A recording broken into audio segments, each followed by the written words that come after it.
It was 2 a.m. when I left work, way later than I should have. You know how it is.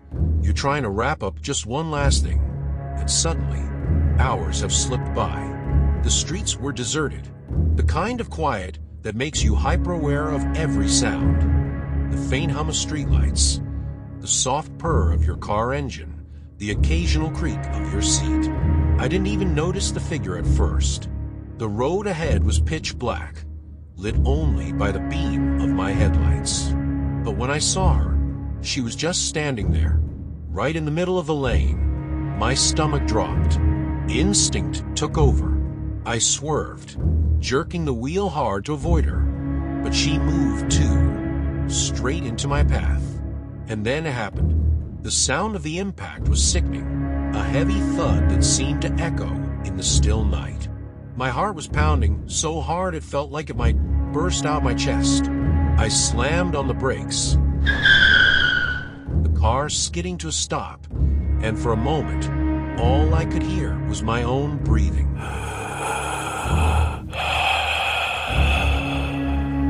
I sat there, gripping the steering wheel, my mind racing.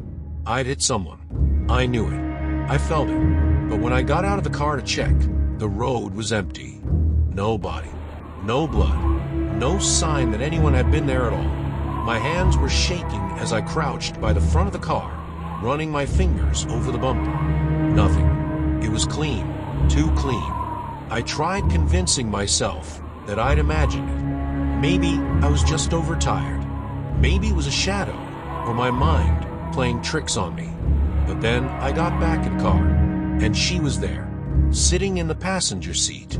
Her face was pale, her eyes wide and glassy, staring straight ahead.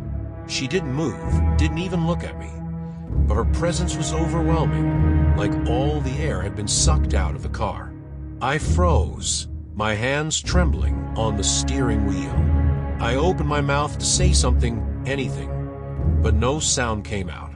And then, just as suddenly as she'd appeared, she was gone. Was it a hallucination? A trick of the light? I didn't know. But what I did know was that my life was about to change, and not for the better, because she wasn't done with me yet. I sat in my car for what felt like hours, my hands glued to the wheel, staring at the empty passenger seat. My mind was racing, trying to make sense of what just happened. Was I hallucinating? Overtired? Maybe it was the stress from work catching up to me. But deep down, I knew it wasn't that simple. What I saw, what I felt, was real. I forced myself to start the car again, my fingers shaking as I turned the key. The engine rumbled to life.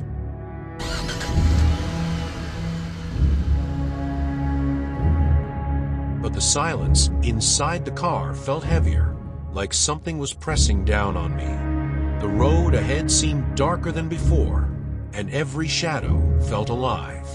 The drive home was tense. Every now and then, I'd catch something moving in the corner of my eye. But when I turned to look, there was nothing there. I kept glancing at the passenger seat, half expecting her to reappear. When I finally got home, I practically sprinted to my door. The house was quiet, but it didn't feel like the safe haven it usually was. I locked every door, double-checked every window, and collapsed on the couch, trying to calm my nerves. But sleep didn't come easy. That night, I had the first nightmare. I was back on the road, driving in the pitch black. My headlights barely lit the path ahead, and the hum of the engine was the only sound. Then I saw her again. She wasn't standing this time. She was running, straight at the car, her eyes wide and empty, her mouth open in a silent scream.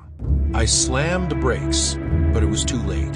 The impact jolted me awake, my chest heaving as I gasped for air. My heart was pounding, and my clothes were drenched in sweat. For a moment, I sat there, trying to convince myself it was just a dream. But then I heard it, a faint knock coming from the window. I froze. The knock came again. The next few days were a blur. I couldn't shake the feeling that I was being watched. It was subtle at first, the sense of unease whenever I was alone, the hairs on the back of my neck standing up for no reason. But then it got worse. One night, as I sat in the living room trying to distract myself with TV, the screen flickered. For a split second, her face appeared in the static, pale, with hollow eyes staring right at me. I jumped, grabbing the remote and turning the TV off, but the room didn't feel any safer. The air felt heavier, colder. I heard faint footsteps upstairs, even though I was home alone. I tried telling myself it wasn't real, that it was just my mind playing tricks on me. But when I walked into the bathroom later that night, I knew I couldn't ignore it anymore. The mirror was fogged up, and there, scrawled in the condensation, were the words, "You can't run." By this point, I was desperate. I couldn't sleep, couldn't eat, couldn't think straight. Everywhere I went, I felt her presence, like a shadow that followed me, just out of sight. I didn't know where to turn. I wasn't a religious person, but a friend of mine, Chris, suggested I visit a church. "Just try it," he said. "What's the worst that could happen?" I didn't have any better ideas, so I went. The priest listened patiently as I explained what was happening. I half expected him to laugh or dismiss me, but his expression grew serious. He handed me a small bottle of holy water and told me to keep it with me at all times. "If you see her again," he said, "spray it around you. It might help." I didn't know if I believed him, but I was willing to try anything. That night, I drove home with the holy water in my pocket, gripping it like a lifeline. The road was eerily quiet, and I couldn't shake the feeling that something was going to happen. And then I saw her. She was standing in the middle of the road again, just like before. Her hair was wild, her clothes torn, and her eyes, they looked straight into me, like she knew every thought in my head. This time, I didn't swerve. I stopped the car, my hands shaking as I grabbed the holy water. I stepped out, my knees weak, and walked toward her. My heart was pounding, but I forced myself to raise the bottle and spray the water in her direction. She let out an ear-piercing scream, her body contorting in ways that didn't seem human. And then, just like that, she was gone, or so I thought. For a while, things seemed normal again. The house felt lighter, and the nightmares stopped. I thought it was over. But then, one night, my phone buzzed with a notification. It was a picture of me, sitting in my car, from the passenger seat. I looked over, and there she was. This time, she wasn't just sitting there. She was smiling. And I knew I would never escape her.